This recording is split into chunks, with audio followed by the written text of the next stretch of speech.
Imagine a land where stones can float, where a temple is named after an artist, not a king, and where an architecture defeated gravity, earthquakes, and time itself. To Ramappa temple, located in a serene village of Palampeta, Telangana, and it is not just a temple, it's the soul of Telangana carved in a stone. Built in 13th century during the reign of Kakatiya dynasty, the temple was commissioned by the General Rachel Rudra under King Ganapati Deva.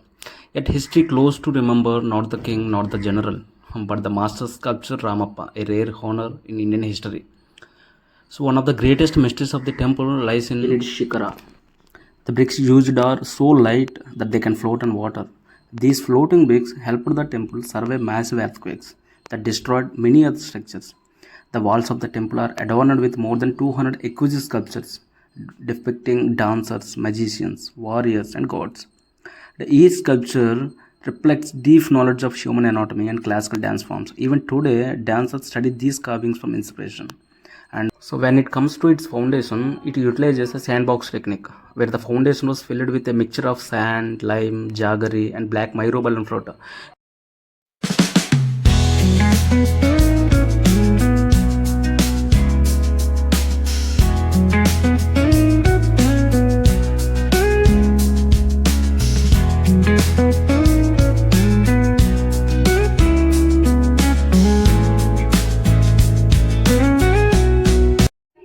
Standing before the temple, a Nandi, Lord Shiva's divine vehicle, positioned slightly away from the sanctum, it is believed that the power of the temple itself commands reverence.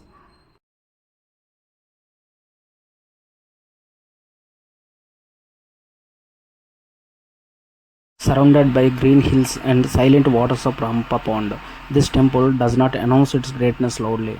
It waits patiently for those who truly wish to listen. And this is not just a temple, and this is Telangana's soul carved in stone. And these paper prints on the walls aside of the temple, which are actually giving a deep information about this temple and each and every part, like Madanikas and the temple sanctum and Nandi and these kind of things. And every visitor can visit these pamphlets and they will mesmerize by knowing the facts. And these floating bricks made using secret Kakatiya technique, lost to time. And because of this genius engineering technique, when massive earthquake shook the region, but this temple survived, while others gone. And this temple teaches us something which is more powerful, that civilization don't live forever just because of kings. They live because the artists, engineers, and visionaries. And in a quiet village of Telangana, a man named Ramappa carved eternity. And even today, his stones still speak.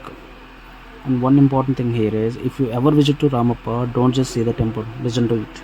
And finally, one line from my side. It took 40 long years to rise from stone, but centuries were not enough to erase its glory.